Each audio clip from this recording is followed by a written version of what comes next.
tu vas, Julien? Ah bah moi ça va super, au top du top, chaud pour ce soir. Tu vas mixer à quelle heure toi tu m'as dit? Moi je fais 4h30, 5h... non 5h30, 6h30. En dernier? 5h30, c'est ça exactement, je détruis les murs du galaxie.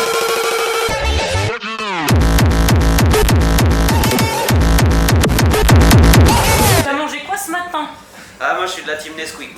Moi je prends tous les trucs d'adultes, faut pas m'en parler, je déteste ça. Moi je suis un enfant dans l'âme et ça restera comme ça toute ma vie. Le lait avant les céréales ou les céréales avant le lait? Ni l'un ni l'autre, juste du Nesquik. La ville où tu préfères jouer? J'ai pas vraiment de ville où je préfère jouer. Moi je vais donner de la force à ma ville quand même, Rennes. Parce qu'ils sont toujours super bouillants, mais en vrai Bordeaux ils sont toujours super bouillants, Lyon ils sont super bouillants, Paris aussi. Non en vrai c'est plus une histoire d'ambiance que de ville.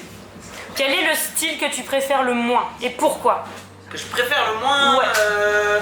Bah c'est pareil, c'est pas vraiment une question de style que je préfère le moins, ça va plus être le côté puriste à l'ancienne.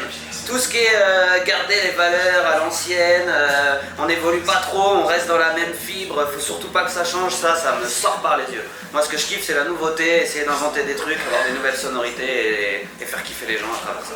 Est-ce que tu peux nous parler un peu de ton festival préféré? Est-ce que t'en as un? J'ai beaucoup de festivals que j'ai beaucoup apprécié en tant qu'artiste, mais je crois que celui pour l'instant sur lequel je me suis mis le plus gros kiff c'est Master of Hardcore.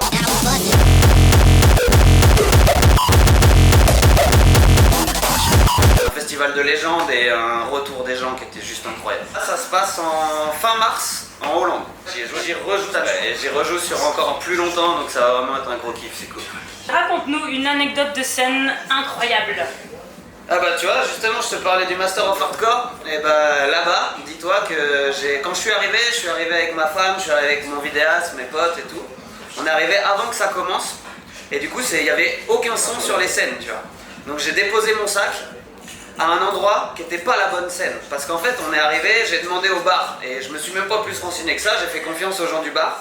Et ils m'ont dit vas-y pose ton sac là, c'est la scène Frenchcore. Du coup j'ai posé mon sac, moi je suis parti faire soirée, je me suis amusé, j'ai kiffé mon premier Master of Hardcore, j'ai été voir plein de gens. Et il se trouve que 20 minutes avant de commencer mon set, je suis arrivé à la scène et là où j'ai posé mon sac c'était pas du tout la bonne scène. Et Master of Hardcore c'est immense, mais genre immense.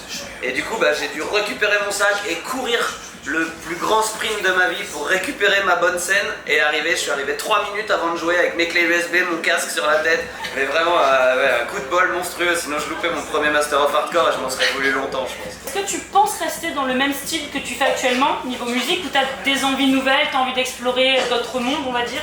Bah écoute, ça tombe bien que tu me poses la question parce que ça fait déjà 1 an là qu'on a lancé notre label avec mon frérot Crids.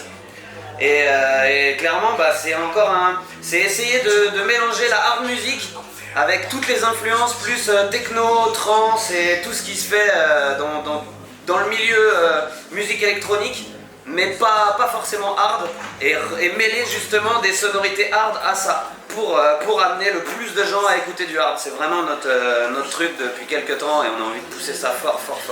Et du coup, allez voir Dirty Rêve, franchement, il y a plein de belles choses à découvrir. Le featuring de tes rêves? Le featuring de mes rêves, sans hésiter, Patrick Sébastien.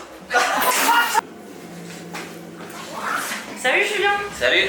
Du coup, tu viens de dire que le feat de tes rêves, c'est Patrick Sébastien? Bah oui, quel artiste. Il m'inspire tellement depuis mes débuts. Ok, bah pour combien tu le contactes si tu fais un feat avec lui? 2. Pour 2?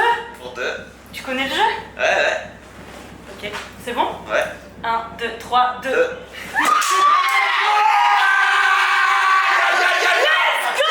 Le petit bonhomme en mousse hardcore. C'est réel, Vous l'attendez déjà. Le petit bonhomme. Patoche, c'est le frangin.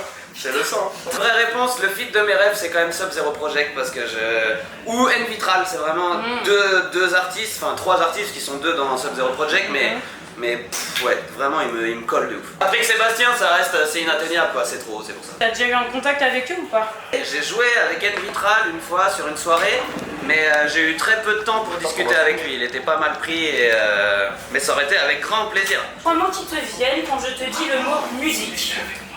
3 mots qui me viennent quand tu me dis le mot musique, je dirais émotion, partage et voyage.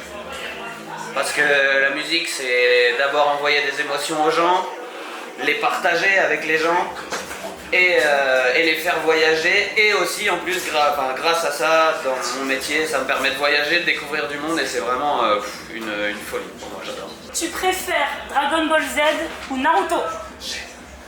Dragon Ball Z quand même. Dragon Ball Z, j'ai grandi avec. C'est vraiment, je me ferais du mal à répondre Naruto, malgré que j'adore Naruto.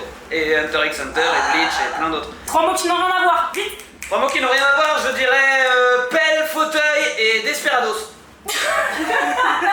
Tu vois qui dans le prochain Teki? Mon frérot, Crit.